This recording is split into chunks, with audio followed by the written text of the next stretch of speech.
Welcome back. After doing a 2-star alignment or 3-star alignment or any type of alignment of the telescope won't be perfectly aligned with exactly what the sky is. It'll be off by a small fraction of a degree. So there's 2 techniques for actually getting onto the field and making sure that you're recording the right part of the sky for doing an occultation event. We have a previous video that you can check out in which Matthew and I work on a thing called the star training set, where we're actually training ourselves by going from star to star to star to star to target and figuring out like how is the alignment pointing. But there's actually another technique you can also use called precise goto that Diana and I are going to do right now and show you how to use that alternative to getting onto the right part of the sky. So to do precise goto, first you want to have the hand paddle. And what does it say right now? CP ready. Yeah, so CPC ready, that's the standard prompt that you get when the CPC is ready to go. And so what you'll do is hit the menu button, which is number 7, I believe. And then you can use the 6 button or the 9 button to go up and down to the following menu, which is called precise goto. Awesome. So when you hit precise goto, it'll then ask things like, what is that, goto type. So it's right now saying goto type database, where we are actually going to enter some right ascension and declination values. So you want to use the arrow buttons to get to the RA-DEC setting. So it says data type RA-DEC. At this point, you can enter the actual right ascension and declination of the target star that is being occulted. And so on our star training set, that's the very last star in this list of stars. So I'm going to have Diana type in the following right ascension and declination coordinates. So RA is 03, 30, 11.4. And you can hit enter. And then at this point, there's either a plus or a minus. You can use the arrow keys to go up or down to plus and minus. But we want to select plus, and you'll hit enter. And then the declination is 46, 38, 31. All right, it says now searching, and there's a percentage bar going through. The computer inside the telescope just looked through its database to see what are the brightest stars nearby to this target that it knows we will be able to recognize because they're obviously bright stars. And it has chosen MIRFAC as the first option. What happens if you press the arrow buttons? So it gives us a second choice of Algol, a third choice of Menkib, fourth choice Alik. So it gives you a number of choices that you can use. It also tells you how far away the star is, the distance in degrees from the target. Typically the first one is the closest, so let's go back to that first one. This is just using the arrow keys. And how far is MIRFAC from the target? 3 degrees. Okay, 3 degrees, 22 minutes. Okay. At this point, we are going to select MIRFAC and press enter. The telescope is trying to point itself to this bright star called MIRFAC. And we will look on the screen here to see where MIRFAC is when the telescope points to where it thinks MIRFAC is. You can see stars going through the screen, coming down. Somewhere in here we should expect to see a very bright star. Look, there it is, there's a bright star. And notice that it's not directly centered in the camera because our alignment wasn't completely perfect. What does it say on the screen?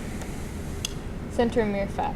Okay, so it's asking us to now center MIRFAC using the hand paddle. So Diana can use the left arrows and right arrows to center MIRFAC into that part of the camera field of view. So she's moving it over. She'll have to move it over and up to get it into the center. You're centering it perfectly in the camera field. And as you're doing this, the telescope is keeping track of the number of position moves you've done, so that when it next goes to the target star, it will use that same offset to center the field of view that we care about.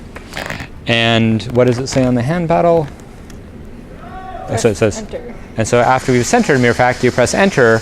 Now it's using that offset to point to the actual coordinates that we gave it, this target star coordinates.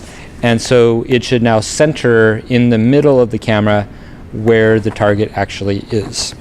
Now this target star, while MIRFAC was a star that's roughly second magnitude, the target star we're looking at is actually 16th magnitude, which is 4 14 orders of magnitude or 1,000,000 times fainter.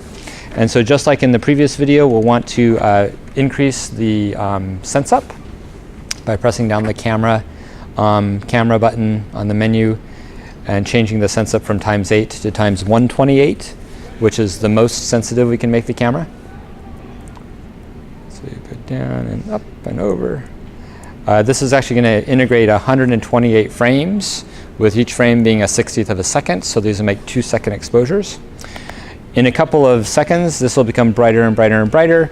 And now what we want to do, just like with the last video, is we want to come over here and see if we can find the same pattern of stars as on the star training set, where we have 5 stars here, which are these 5 stars here, and we're looking for this pattern of 5 stars that match that. So do you see that anywhere, Diana?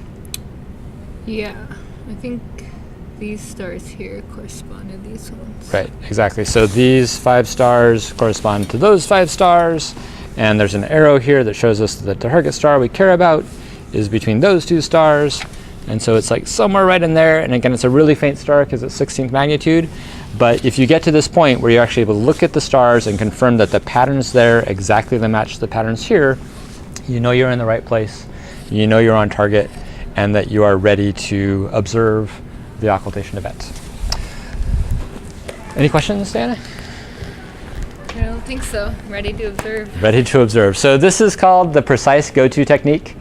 The previous technique we call star training, because we're training ourselves that the offset was over here and we needed to manually move the telescope over. This kind of bypasses that, and the computer inside of the telescope keeps track of that for us and automatically does the correction when we go to the target star. You may ask yourself, which one should you use? And it really depends upon your preference. Mark's preference is to start with precise go-to, because if you get it, you know you got it, and if you didn't get it, you always have a backup, which is the go to REDEC, the previous videos option. And so you haven't lost that much time. You're already in the right area of the field of view of the telescope, and so you can go and see if precise go-to works. If it's good, you're ready to go, just like that. If not, you can then go to the other technique, which is the star training set, and you know that that will work and just take a couple extra minutes.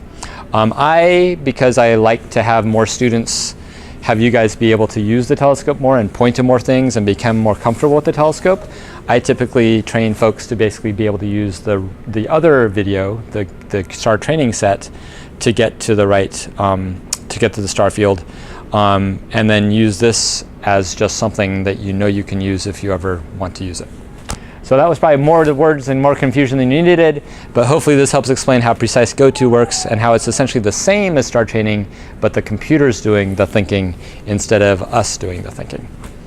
Think on, rock and roll. We're ready to record. That's the next video. We're now going to record this star field as though it was an occultation event. Thanks a lot.